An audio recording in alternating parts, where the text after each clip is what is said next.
मुहर्रम जो ॾियारो थिए थो मैदान करबला में इमाम हुसैन जा साथी हिकु हिकु थी शहीद थींदा विया।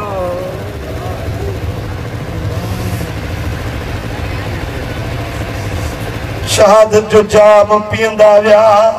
मुंहिंजा दोस्तो अली अकबर शहीद थी वियो, कासिम शहीद थी वियो, अली असगर उन्यारो शहीद थी वियो।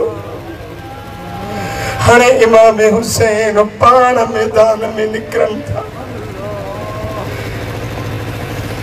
खेमे में रोअण जो आवाज़ आ।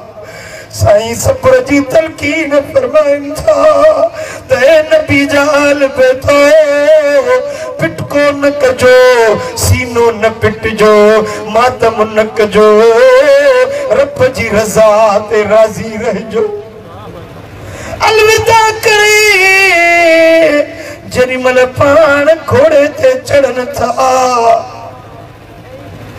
فأخذ مصحفا فجعله بين يديه हिकिड़े हथ में तलवार हुई, ॿिए हथ में क़ुरान हुयो। इमाम हुसैन सुभान अल्लाह जेॾी महिल घोड़े ते चढ़िया ऐं घोड़े जे महार खे छिकबो आहे, इड़ी हणबी आहे त घोड़ो तॾ ॾेई भॼंदो आहे।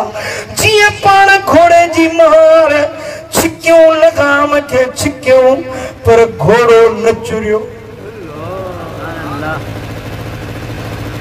वरी ॿियो भेरो घोड़े खे छिकियूं, लगाम खे छिकियूं, पर घोड़ो न हलियो। वरी टियों भेरो ईअं थियो, घोड़ो न हलियो। हेठि जो निहारनि त नंढड़ी सकीन आहे जेका घोड़े जे टंगुनि खे पाकुर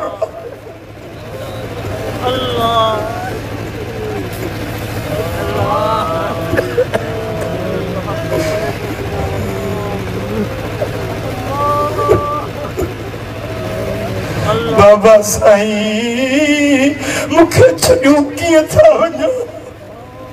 मां बाबा चई कंहिंखे पुकारींदसि।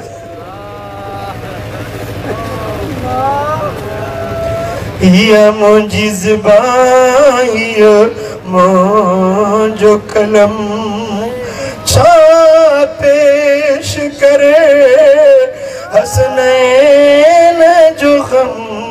हीअ मुंहिंजी ज़ुबान, हीअ मुंहिंजो कलम।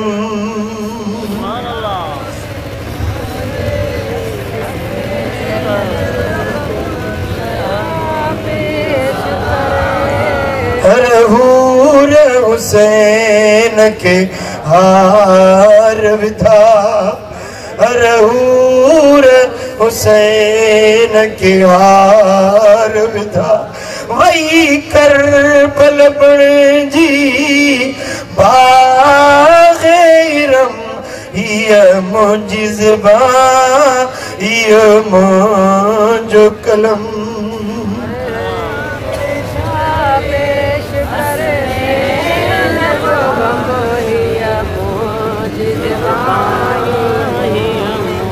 मुंहिंजा दोस्तो पाण घोड़े तां लहनि था, नियाणी खे छाती सां लाहे वापसि ख़ैमे ॾे आणनि था। फरमाइनि था ज़ैनब मुंहिंजे सकीना जी भारत हुजई, इनखे रोअण न ॾिजांइ, हीअ मुंहिंजी लाडली नियाणी आहे। मुंहिंजा दोस्तो इमाम पाक मैदान करबला में अचनि था। मुंहिंजा दोस्तो बहादुरी सां टिनि ॾींहंनि जी बुखा उञा, पर जेॾी महिल शेरे ख़ुदा जो फर्ज़ंद मैदान करबला में आयो आहे, जाॾे वञनि पिया यज़ीदुनि जा कंधियूं केराईंदा वञनि पिया, यज़ीदुनि जे सिफ़ुनि खे केराईंदा जहन्नम में पुॼाईंदा वञनि पिया। यज़ीदी पिया चवनि वाह हुसैन, वाह तुंहिंजी बहादुरी, वाह तुंहिंजी पहलवानी। मुंहिंजा दोस्तो जेॾी महिल पूरो जिस्म नेज़न भालन तीरन तलवारुनि सां ज़ख्मी थी ज़मीन ते आयो आहे, शिमर सिल जोशन खबीस च सीने ते चढ़ियो आ इमाम हुसैन जे सिर मुबारक कटण जेला सीने ते चढ़े छो साईं फरमाइन था शिमर थोड़ी देर मुझे सीने तल त मां अल्लाह जी नमाज पढ़ी वठा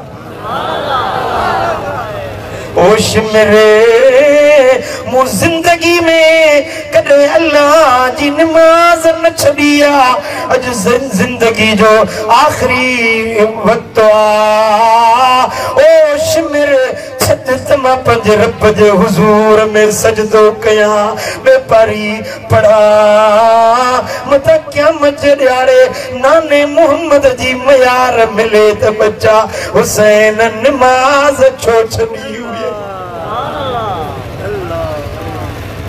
मुझा दोस्तों एड़े वक्त में भी मुझे लजपाल हुसैन नमाज पढ़ी उम्मत के सबक सिखाई तो हुसैन जी मोहब्बत नमाज